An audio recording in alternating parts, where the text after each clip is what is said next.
Hello everyone, it's Quest Quenchers here today, and I want to talk about the Blood of Dawnwalker.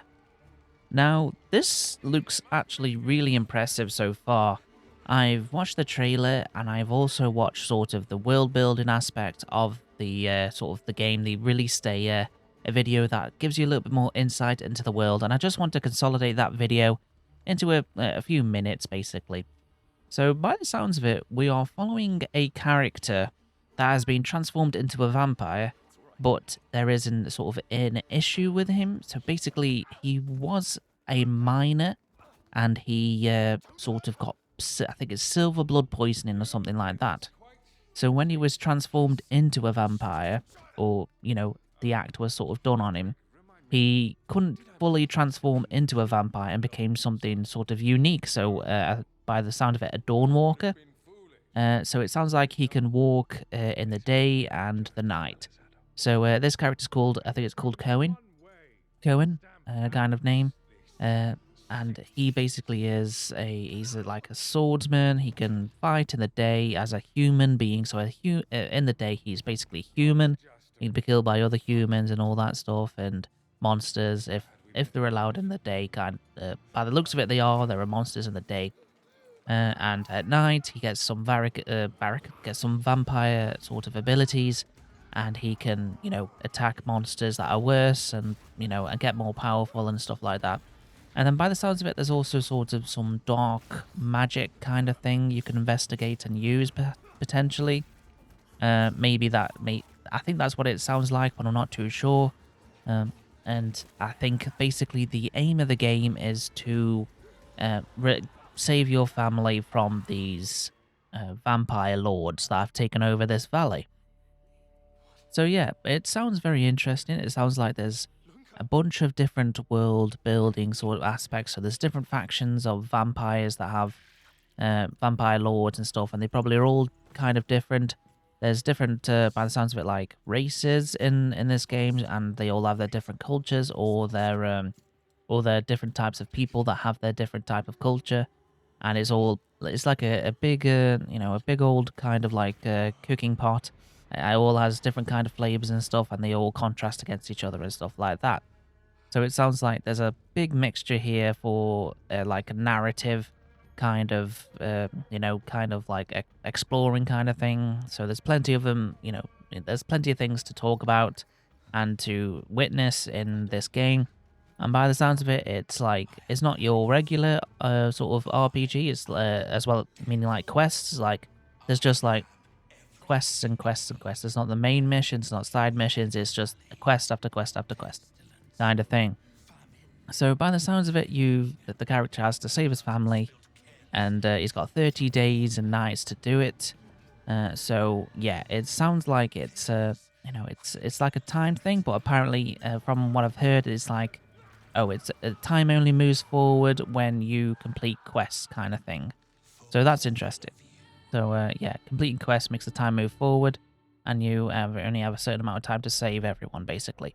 And there's a bunch of like factions that there's people that are against the vampires, and there's people like that are for the vampires and stuff like that. There's undead, there's different types of monsters, there's cults, there's dark magic, and all that stuff. So ultimately, it sounds like a Witcher game. And I'm not gonna lie, when I was watching the trailer, I felt it like it was a very much a CD Projekt Red kind of Witcher kind of game. So it looks like it's in third person and stuff, and it looks very intriguing. I love medieval games. They're always the kind of like best games I really enjoy. I really enjoyed The Witcher, and it sounds like it's not from CD Projekt Red. It's from a sort of a from people from CD Projekt Red that started up their own sort of studio in order to make this game, make the idea that they wanted. There's a lot of sort of information out there about why he did it and all that stuff. And it's I think people sort of use it as like, oh, we couldn't stand the BS that was happening at CD Projekt Red, so he made his own thing, and now he's doing his own thing, and the game looks really cool. So yeah, the game does look really cool, I gotta say. There's like a little clip at the end of like actual gameplay, but we'll see more in the summer. the summer showcase somewhere. So that's something to look forward to. So yeah, it sounds like there's just like a bunch of factions, vying for power or changing humans into vampires and all that stuff, or using them as blood banks and all that stuff.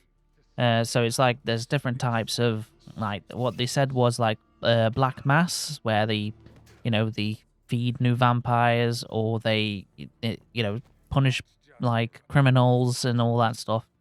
It's fairly interesting. I'm not like 100% into like vampires and all the stories and kind of things.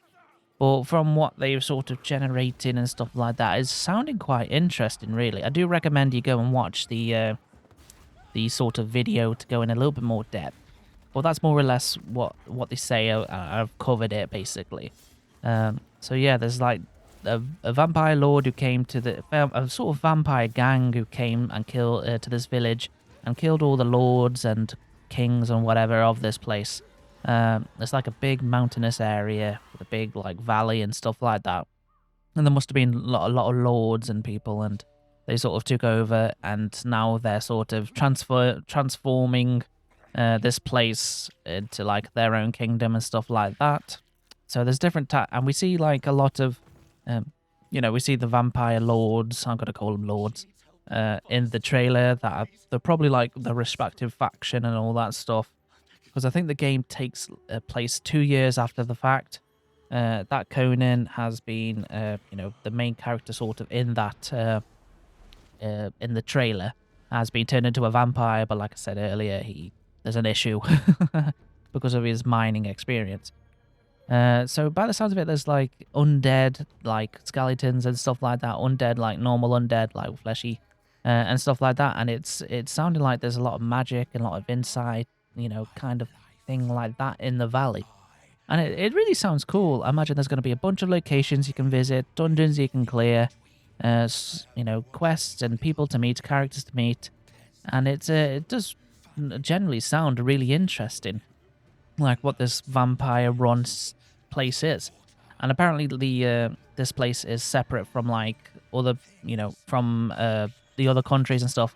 But I think they're trying to sort of get back into it. So there might be like, there's like warring factions of vampires and normal humans fighting and all that stuff, etc., etc. And it's looking quite cool.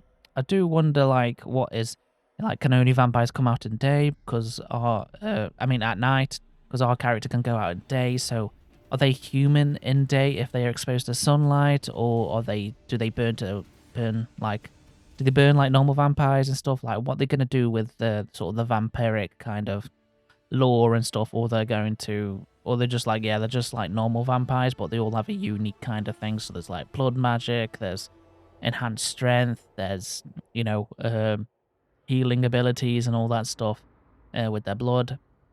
So it's just like there's so much there that they've sort of shown off and stuff like that, and it's fairly interesting to see it all. So I do wonder what's going to happen in it. And so, like I said, there's a reveal soon. In summer. We're quite far away from that now. But yeah, it looks very interesting. I thought I'd just pull some attention to it because I didn't know about it until about a day ago. So I thought, I better have a look at this. And this looks quite interesting. I watched the trailers. It's very much witchery. The music, the vocals and stuff, and it's stuff that I've been missing for a while. I've been wanting to go back and play The Witcher. It's just getting past the first part, I think, and being so under-leveled first. But that's like in every game. I think it's just The Witcher is so... there's something about it that makes me not want to play it. Because I've already played it, already got the thing, so it's hard to explain. I played it once, I can't sort of play it in a different way. I've usually play it because it's been such a long time.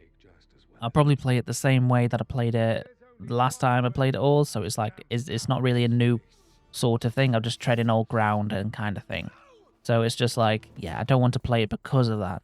So we'll see what this game's like, and apparently there's like there's player freedom, and it will be different every time you kind of play it, which is interesting. I wonder what that means. So it's like, are there new random occurring events that change the path of the story and stuff like that? So we'll see. But yeah, this it's looking very interesting. This the Blood of the Dawnwalker. I do look forward to seeing more about it. So I thought, yeah, let's make a video just talking about sort of some things in the game that got my attention when they talked about it. Right, that's all from me. I'll see you in the next one. Goodbye.